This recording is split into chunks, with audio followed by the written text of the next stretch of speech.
కేంద్ర మంత్రి బండి సంజయ్ ఉదారతను చాటుకున్నారు. కరీంనగర్ పార్లమెంటు నియోజకవర్గ పర్యటనలో ఉన్న ఆయన చర్లపల్లిలో సిసి రోడ్లు నిర్మాణ పనులను ప్రారంభించారు. తిరుగు ప్రయాణంలో గ్రామ శివార్లో పొలం పనుల్లో నిమగ్నమైన రైతు కూలీలు జోరు వానలోనే రోడ్లపై భోజనాలు చేయడాన్ని బండి సంజయ్ గమనించారు. వెంటనే కారు ఆపి వారి వద్దకు వెళ్లి సమస్యలను అడిగి తెలుసుకున్నారు. ఆ కూలీల్లో ఓ మైనర్ బాలికను చూసి పనికి వెళ్తున్నావు, చదువు ఇష్టం లేదా అని ప్రశ్నించారు. ఆ బాలిక కుటుంబ పరిస్థితిని ఆరా తీశారు. తన పేరు బోళ్ల అక్షయ అని, 10వ తరగతి పాస్ అయినప్పటికీ ఆర్థిక పరిస్థితి బాగోలేక కూలీ పనులకు వెళ్తున్నట్టు బదులిచ్చింది.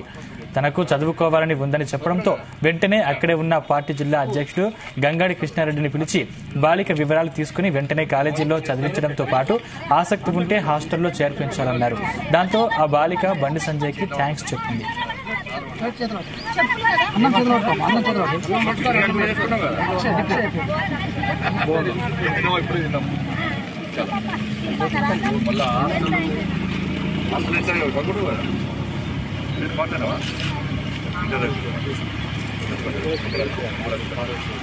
నీళ్ళు పడుతున్నాయి.